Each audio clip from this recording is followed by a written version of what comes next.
ప్రభువును రక్షకుడు యేసుక్రీస్తు నామములో నా హృదయపూర్వక వందనాలు. అందరికి ప్రైజ్ లోడండి, అందరికి వందనాలు. మంచి త్వరగా దేవుని వాక్యాన్ని మనం ధ్యానం చేసుకుందాం. మన ముందు బలారాధన కూడా ఉంటుంది కనుక త్వరితగతంగా నేను ముందుకు వెళ్ళిపోవాలని ఆశపడతా ఉన్నాను. ప్రకటన గ్రంథము 1వ అధ్యాయం 18వ వచనం. నేను మొదటి వాడను, కడపటి వాడను, జీవించువాడను, మృతుడనైతిని కానీ ఇదిగో యుగ యుగములు సజీవుడనై ఉన్నాను, మరియు మరణము యొక్కయు పాతాళము లోకము యొక్కయు తాళపు చెవులు నా స్వాధీనములో ఉన్నవి. దేవునికి స్తోత్రం కలుగును గాక. ఆయన ఎవరని చెప్తున్నాడండి? నేనే మొదటి వాడను, కడపటి వాడను, జీవించువాడంట. ఎలా జీవిస్తున్నాడు ఆయన? ఏ విధంగా జీవిస్తున్నాడండి? యుగ యుగములు ఆయనే ఆరంభము, ఆయనే అంతం. ఆయన ఏం చేయలేకపోయిందంటే సమాధి ఆయన మూసివేయ లేకపోయింది.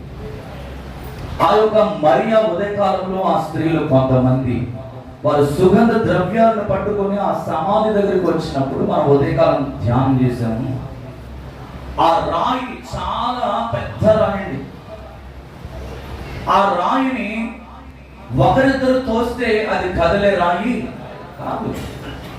ఒక 15 మంది లేదా 20-50 మంది కలిసి దాన్ని తోస్తేనే తోయగలిగిన అటువంటి రాయిని దూత ఎప్పుడైతే ఆ రాయిని తొలగించి ఆ రాయి మీద కూర్చున్నప్పుడు వారు చూచి భయపడతా ఉన్నారు.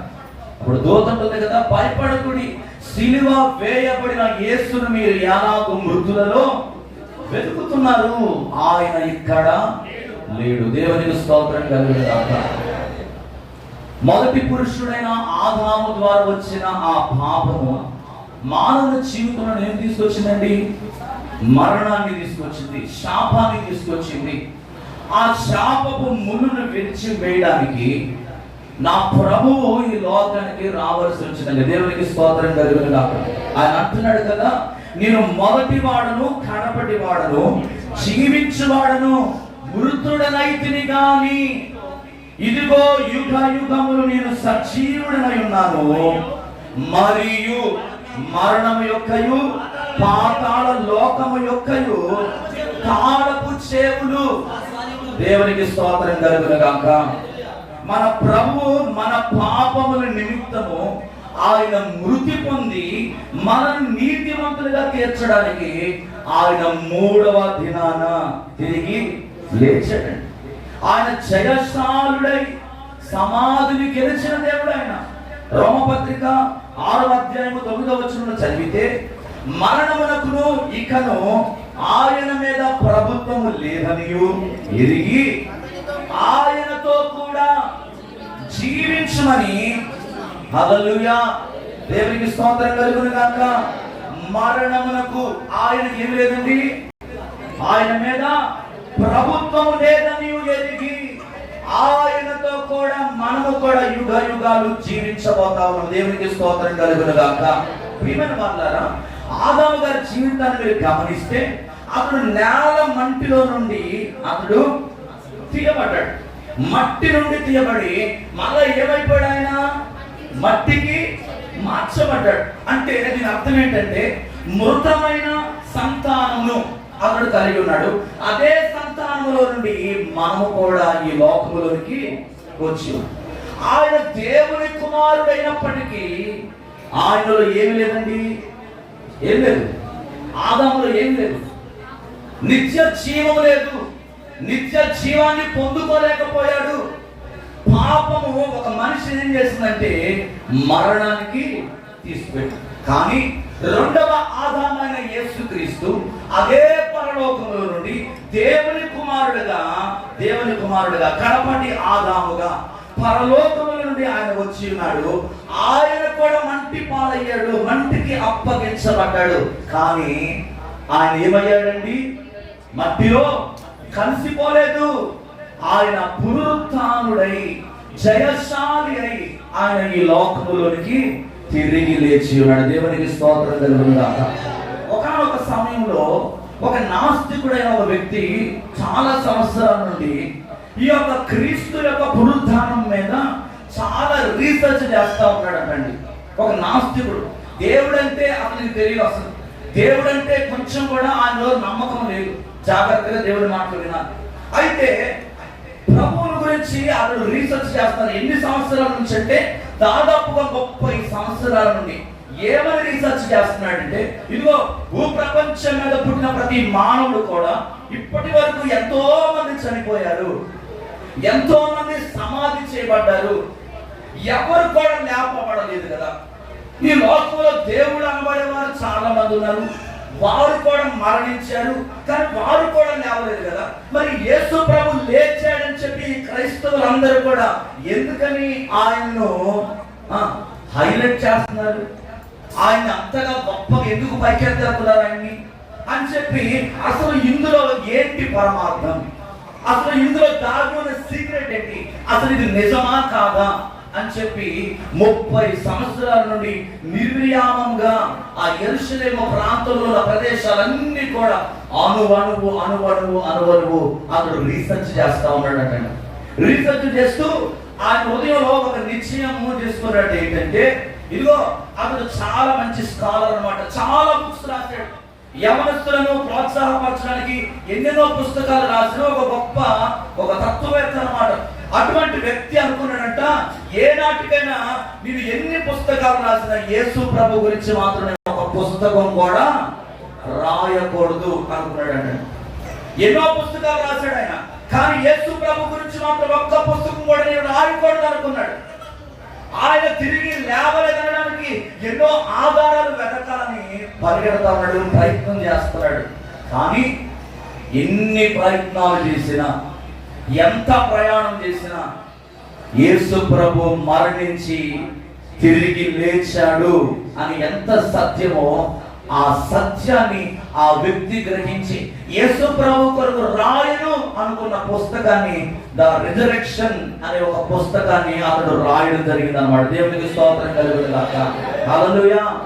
ఈ రోజు ప్రపంచం మీద ఉన్న అనేక మంది శాస్త్రవేత్తలు, అనేక మంది మహానుభావులు, పేరు పొందిన ప్రతి ఒక్కరు కూడా గమనించండి ప్రియమైన వాళ్ళారా, ఎంతో మంది మరణిస్తున్నారు, కానీ మరణపు ముళ్ళును విరిచి లేచిన వాడు ఎవరైనా ఉన్నారంటే నా యేసయ్య మాత్రమే. బిగ్గరగా చప్పట్లు కొడదాము. ఎందుకని మీరు అనుకోవచ్చు. ఉదాహరణకి లాజరు గారిని మీరు జ్ఞాపకం చేసుకుంటే, లాజరు కూడా ప్రభువారి చేత సమాధి నుండి బయటికి సజీవుడిగా రప్పించబడ్డాడు. అలాగే నాయను అనే ఊరిలో విధవరాలి యొక్క కుమారుడు కూడా బ్రతికాడు, చనిపోయిన వాడే బ్రతికాడు. అలాగే అధికారి కుమార్తె కూడా చనిపోయి బ్రతికింది. అలాగే ఏలియా ద్వారా సారెపత్ అనే విధవరాలి యొక్క కుటుంబంలో కూడా దేవుడు అద్భుతం చేశాడు. పేతురు ప్రార్థన చేయడం ద్వారా తబిత అనే ఒక వ్యక్తి బ్రతికింది. అలాగే పౌలు గారు ప్రార్థన చేయడం వల్ల మేడ మీద నుంచి నిద్రమత్తులో జోగి కింద పడిపోయాడు ఒక ఆయన ఐదుగు. అతను కూడా పౌలు గారు ప్రార్థన చేసి బ్రతికించాడు. కానీ వీళ్ళందరూ సజీవంగా ఉన్నారా? ఉన్నారండి. లాజరు సజీవంగా ఉన్నాడా? తబిత సజీవంగా ఉందా? ఎవ్వరు కూడా మీరు ఎక్కడైనా చూడండి, పరిశుద్ధ బైబిల్లో మీరు ఏ పుస్తకాన్ని మీరు ధ్యానం చేసినా కూడా వీళ్ళందరూ బ్రతికారు. మరలా ఏమైపోయారండి? చనిపోయి ఉన్నారు. దేవునికి స్తోత్రం కలుగును గాక. వీరు మరలా చనిపోయారు. వీరు పునర్జన్ములు అంటారు, కానీ వీరిలో ఏమి లేదంటే పునరుత్థానము లేదు. పునరుత్థానం అనేది ఒక వ్యక్తి బ్రతికిన తర్వాత మరలా చనిపోడు. ప్రభువారు ఒక మాట చెప్తున్నాడండి, నా యందు విశ్వాసం ఉంచువాడు చనిపోయినను తిరిగి బ్రతుకును అంటున్నాడండి. ఎఫెసీ రాసిన పత్రిక 4వ అధ్యాయము 9-10 వచనాలు ఒకసారి చూస్తే, ఎఫెసీ పత్రిక 4వ అధ్యాయము 9-10 వచనాలు ఎవరైనా ఒకరు స్పష్టంగా చదవండి.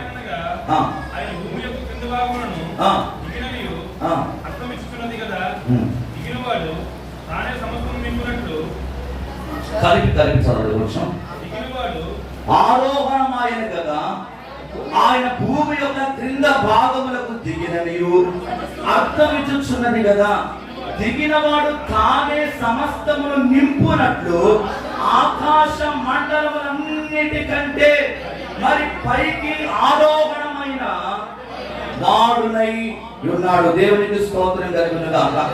అసలు యేసుక్రీస్తు ప్రభువారు ఎందుకు మరణించవలసిన పరిస్థితి ఏర్పడ్డది అని ఆలోచన చేస్తే, లోక పాపమును మోసుకొని పోవు దేవుని గొర్రెపిల్లగా వచ్చిన ప్రభు అండి పాప పరిహారార్థ బలిగా, అలాగే ప్రాయచిత్తార్థ బలిగా, అలాగే అపరాధ పరిహారార్థ బలిగా ఆయన ఏం చేశాడంటే రక్తము చెందించి ఆయన మరణించడానికి వచ్చాడు. ప్రియమైన వాళ్ళ గమనించండి, పాతాళంలో భద్రము చేయబడిన పాత నిబంధన కాలంలో మన పితరుల యొక్క ఆత్మలన్నిటిని కూడా పరిశుద్ధుడైన దేవుడు, విమోచించబడిన దేవుడు వారందరి దగ్గరికి వెళ్ళి ఆయన ఏం చేశాడంటే సువార్తను ప్రకటించాడు. వారికంటూ ఒక నిరీక్షణ. ఈ రోజు లోకంలో అనేక మంది ఉన్నారు. ప్రపంచం మీద 750 కోట్ల మంది జనాభా జీవిస్తున్నారు. అయితే వాళ్ళందరికీ కూడా ఏమి లేదంటే నిరీక్షణ అనేది లేదు. ఒక వ్యక్తికి మరణించిన తర్వాత అతడు ఎక్కడికి వెళతాడు, మరణం తర్వాత మరొక జీవితం ఉందని బైబిల్ చెప్తా ఉంది.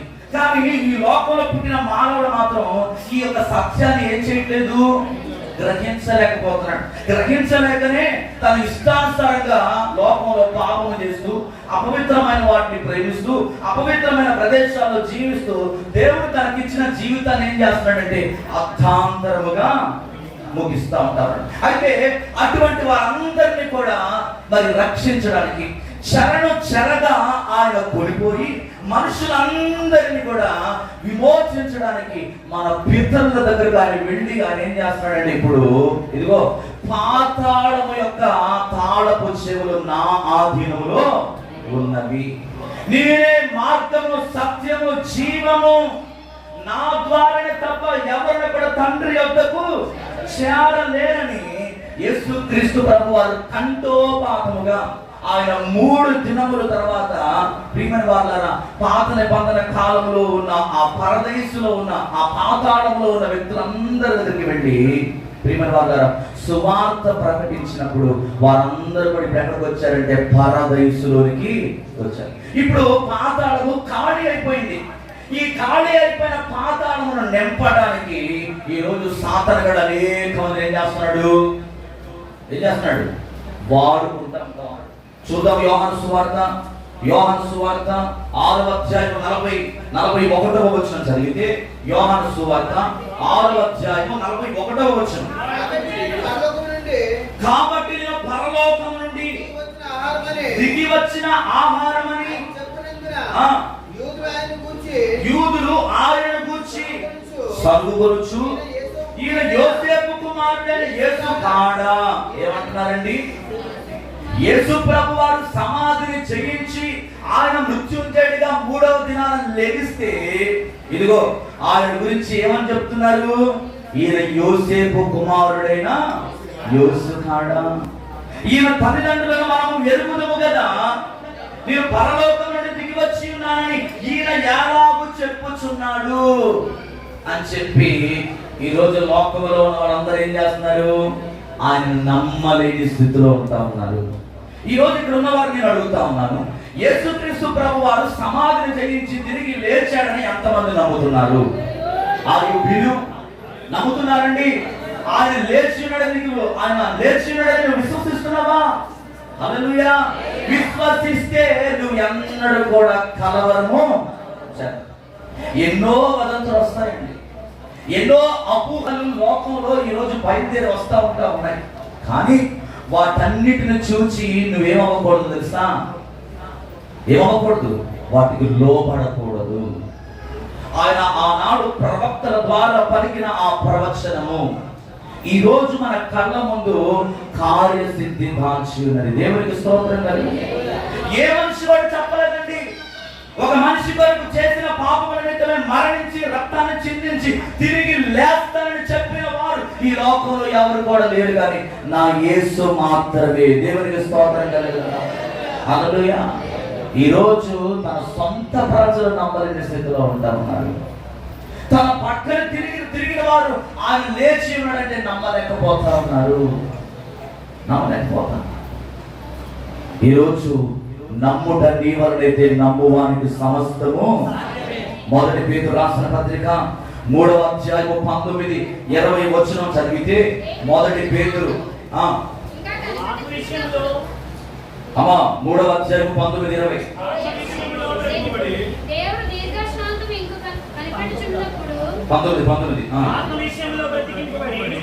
కాదండి, నేను చదువుకుంటాను. దేవుని దీర్ఘశాంతము ఇంకా కనిపెట్టుచుండినప్పుడు పూర్వము నోవాహు దినములలో వాడ సిద్ధపరచుచుండగా అవిధేయులు అయిన వారి యొద్దకు, అనగా చెరలో ఉన్న ఆత్మల యొద్దకు ఆయన ఆత్మరూపిగానే వెళ్ళి వారికి ప్రకటించెను.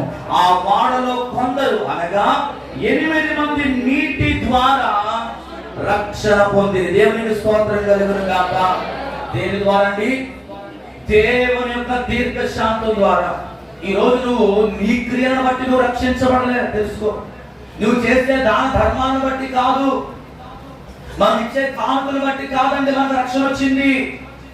ఆయన దీర్ఘశాంతం కలిగిన దేవుడు కనుక అసలు మనం చేసిన పాపాలకు, మనం నడిచిన జీవితాన్ని బట్టి అసలు ఈ రోజు ఆయన సన్నిధిలో మనం కూర్చోవడానికి అర్హులం ఎంత మాత్రం కూడా.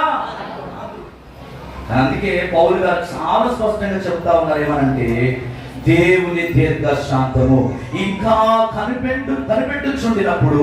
పూర్వమంట నోవాహు ఏం చేశాడంటే, అయ్యా ఇదిగో ఈ ప్రపంచం అంతా కూడా ఒకరోజు మునిగిపోతా ఉంది. 40 దినాలు ప్రచండమైన రాత్రి పగలు వర్షము కురిపింపబడతా ఉంది. ఈ భూమి అంతా కూడా నీటి చేత నింపబడుతుంది అని నోవాహు అనేక మందికి ప్రకటిస్తా ఉంటుంటే, నోవాహును చూసిన వారందరూ కూడా ఏమనుకున్నారు తెలుసా? ఈ రోజు యేసుక్రీస్తు ప్రభు వారు లేచారంటే ఎలాగైతే నమ్మలేని స్థితిలో జీవిస్తూ ఉంటున్నారు మనుషులు, ఆనాడు నోవాహు కూడా ప్రకటిస్తూ ఉంటుంటే అతన్ని చూచి వెర్రివాడు అనుకున్నారు, ఇతనికి ఏదో పిచ్చి పట్టిందని అనుకున్నారు. కానీ నోవాహు మాత్రం దేవుని మాటను నమ్ముకున్నాడు. ఆ భయంకరమైన జల ప్రళయం నుండి తన కుటుంబాన్ని, తనకున్న యావత్ ఆస్తిని కూడా, ఆ గొర్రెలను, మేకలను, పక్షులను, జలచరలను ప్రతిదీ కూడా ఎప్పుడైతే ఆ వాడలో ప్రవేశించబడ్డదో ఆ వాడ యొక్క తలుపులు మూయబడ్డాయి. ఎన్ని రోజులు తెలుసా? 40 రోజుల తర్వాత ఆరారాతు కొండ మీద ఆ నావ నిలబడినప్పుడు నోవాహు కుటుంబంలో ఉన్న 8 మంది నీటి మూలంగా అక్కడికక్కడ ఏం చేశారు? వాళ్ళు బాప్తిసం పొందారు. ఈరోజు మన నీతిని బట్టి కాదు మనం రక్షింపబడ్డది, ఆయన దీర్ఘశాంతం కలిగిన దేవుడు కనుక. ఆ దీర్ఘశాంతం నీకు నాకు రావాలి. హల్లెలూయా. యేసుక్రీస్తు ప్రభు వారు సజీవుడై ఈ పునరుద్ధాన దినం నీతో మాట్లాడుతున్న మాట ఏంటంటే, అది ఎంత దీర్ఘశాంతం కలిగిన దేవుడో అదే దీర్ఘశాంతం నీలో కూడా రావాలి. దేవునికి స్తోత్రం కలుగుగా. ఇలాంటి ఈస్టర్ సండేలు అనేకం మన జీవితంలో జరుపుకుంటున్నాం. కానీ దీర్ఘశాంతం ఉంటుందా? అందులో దీర్ఘశాంతం ఉందా? లేదు. ఎవరైనా ఏదైనా ఒక మాట అంటే ఓర్చుకోలేని పరిస్థితి.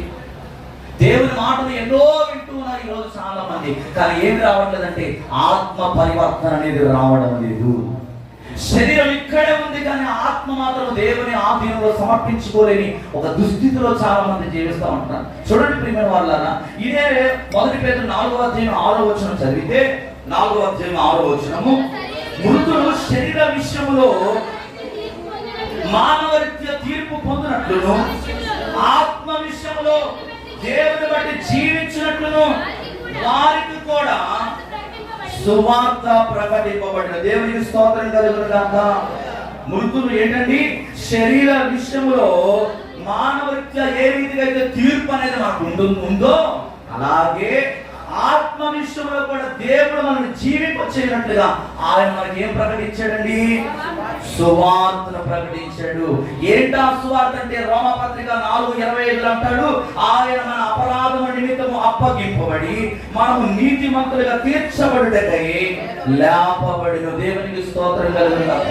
అపరాధములో, పాపములో ఉన్న మనిషిని రక్షించడానికి, పునరుత్థానం యొక్క జీవములోనికి నడిపించడానికి మానవుని యొక్క అపరాధ శిక్ష అంతా కూడా ఆయన తీసుకుని మనకి ఏమి ఇచ్చాడండి? ఏమిచ్చాడు?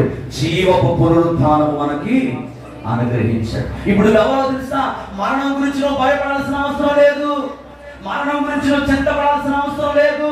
అమ్మో ఈ రోగం నన్ను ఏం చేస్తా సస్తుడు, నేను మరణిస్తానేమో, ఇదిగో నేను సంపాదించిన ఆస్తంతా కూడా ఏమైపోతుందో అని చెప్పి ఒకలా కలవరపడుతున్న వ్యక్తులతో దేవుడు ఈరోజు మాట్లాడుతూ ఉన్నాడు.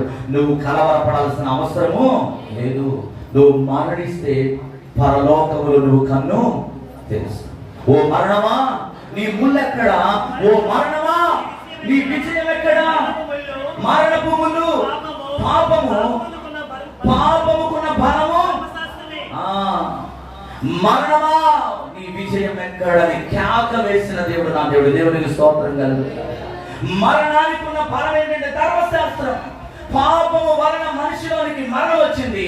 ఆ మరణాన్ని జయించి ఈ రోజు నీకు నిత్య జీవమును దేవుడు అనుగ్రహించినాడు. దేవునికి స్తోత్రం కలుగుగా. ఇప్పుడు మరణం గురించి మనం చెప్పవలసిన అవసరం లేదు. 1 కొరింథీ 15వ అధ్యాయం 19వ వచనంలో చదువుకొని మనము ప్రార్థన చేసేసుకుందాం. 1 కొరింథీ 15వ అధ్యాయం 19వ వచనం. అంతేకాదు క్రీస్తునందు ఈ జీవిత కాలం మట్టుకే క్రీస్తునందు నిరీక్షించిన వారమైన ఇప్పుడైతే నిద్రించిన వారిలో ప్రథమ ఫలముగా క్రీస్తు మృతులలో నుండి దేవునికి స్తోత్రం కలుగునుగా. ఏంటండి? ఈ లోకంలో ఉన్న బాధలు, ఈ లోకంలో ఉన్న కష్టాలు, ఈ లోకంలో ఉన్న ఆవేదన, ఈ లోకంలో ఉన్న కన్నీరు అన్ని కూడా కొంతకాలమే. దేవునికి స్తోత్రం కలుగును. కొంతకాలమే ఈ లోకంలో శ్రమలు అనుభవించవలసి ఉన్నది. ప్రభు అంటున్నాడు కదా, ఇదిగో క్రీస్తునందు ఎవరైతే నిరీక్షించిన వారిమైన ఎడల మనుషులందరికంటే దౌర్భాగ్యులమై ఇప్పుడైతే నిద్రించిన వాళ్ళు ఏం చేశాడండి? ప్రథమ ఫలముగా. దేవునికి స్తోత్రం కలుగునుగా. చనిపోయినను ఆయన బ్రతికిన దేవుడు. హల్లెలూయా. యుగ యుగాలు జీవించడానికి పాపము యొక్క ముళ్ళులో ఆయన వీరించిన దేవుడు అండి. అందుకే అంటాడు యోహాను సువార్త 11:25-26లో, అందుకు యేసు పునరుత్థానమును జీవమును నేనే, నా యందు విశ్వాసం ఉంచువాడు చనిపోయినను బ్రతుకును, బ్రతికి నా యందు విశ్వాసం ఉంచువాడు ప్రతివాడు ఎన్నటికీ చనిపోడు. ఈ మాట నమ్ముచున్నామని ఆమెను. దేవునికి స్తోత్రం. ఈరోజు నిన్ను నన్ను అడుగుతున్నాడు, ఆయన ఎలాగైతే లేచాడో మనము కూడా ఒక రోజు లేపబడతాం. ఆయన త్వరగా రాబోతున్నాడు. వేవేల దూతల పరిహారముతో ఆయన కడబూర శబ్దము మ్రోగబోతా ఉంది. ఇదిగో ఎవరైతే రక్షింపబడి ఆ రక్షణను చివరి దాకా కాపాడుకుని దేవుని సన్నిధిలో నీతి కలిగి, యథార్థత కలిగి, న్యాయం కలిగి ఎవరైతే ప్రవర్తిస్తారో వారి ప్రవర్తనను బట్టి మంచి క్రియలు చేస్తే జీవపు పునరుత్థానంలోకి వెళతావు, చెడ్డ క్రియలు చేస్తే తీర్పు పునరుత్థానంలోనికి వెళతావు. ఈరోజు ఏ పునరుత్థానంలో నువ్వు వెళ్ళాలని ఆలోచన కలిగి ఉన్నావో ఒక్కసారి నిన్ను నీవే తీర్మానం తీసుకో. అట్టి కృప పరిశుద్ధాత్మ దేవుడు మనందరికీ కూడా దయచేయును గాక. ఆమేన్. అందరూ కూడా తరలవచ్చుదాం, అందరూ కూడా తరలవచ్చుదాం. ఒక్క నిమిషం దేవుడు మనతో మాట్లాడిన మాటను జ్ఞాపకం చేసుకుందాం.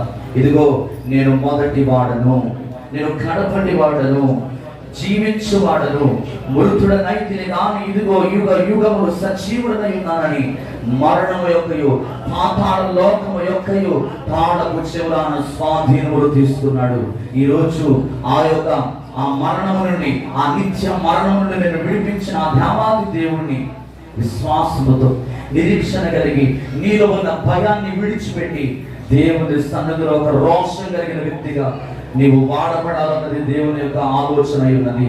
కనుక నిరీక్షణ లేని ఎత్తలవరైనా ఉండకుండా దేవుని యొక్క నిరీక్షణ కలిగి విశ్వాసం ఉంచి ఆయన సన్నిధిలో ముందుకు పెడదాం. మన మధ్యలో నాన్నగారు ప్రార్థన చేస్తుండగా విత్తబడిన వాక్యం కొరకు మన మధ్యలో నాన్నగారు ప్రార్థన చేస్తుండగా అందరం కూడా ఏకీభవిద్దాం.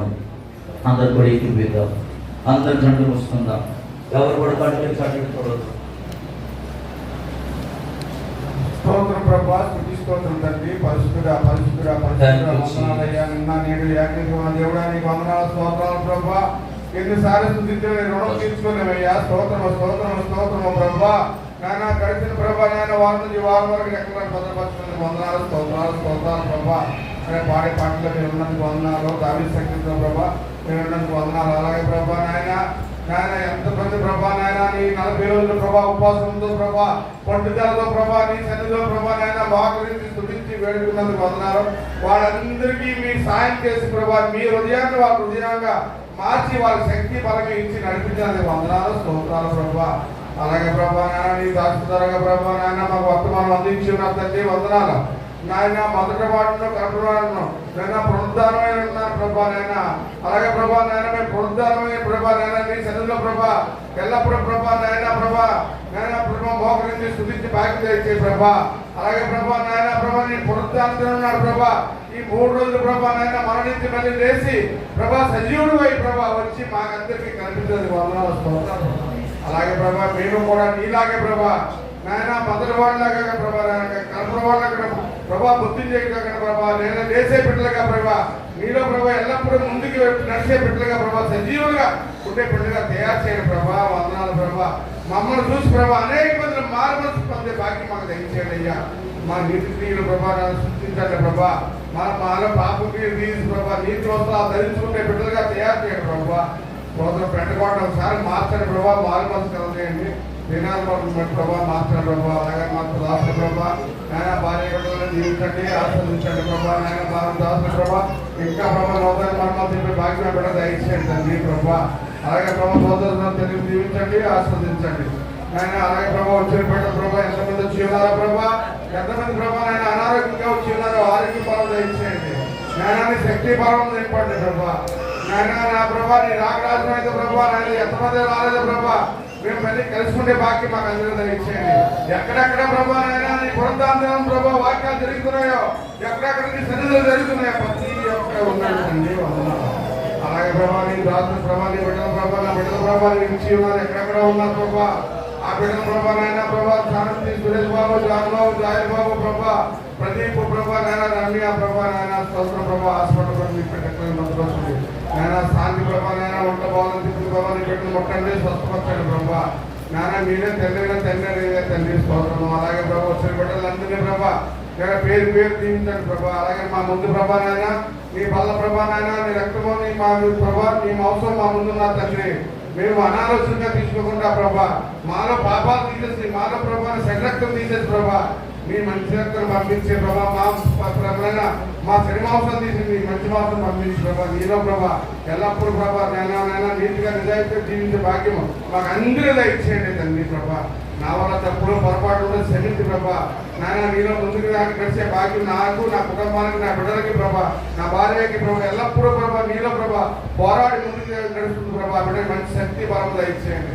అలాగే ప్రభా మా వచ్చిన బిడ్డలందరినీ పేరు జీవించి ఆస్వాదించి నేను నడిపించమని ప్రభా. ప్రేమ మీద కూడా ఉన్నారు ప్రభా నాయన ప్రభా. ఎప్పటికి ప్రభా అసాధ్యం అక్కడ సాధ్యత ప్రభా నాయన మీ ఇందులో మీరే ప్రభా నాయన కరకారం జరిగించమని నా అనుకునే బాబే నా ప్రాప్త జీవనం భద్రపరచమని సమాధానం ఇచ్చామని చేస్తున్నాం తండ్రి. ప్రార్థించిన నాన్నగారికి ప్రత్యేకమైన వందనాలు తెలియజేస్తున్నాను. అందరూ కూడా అదే విధంగా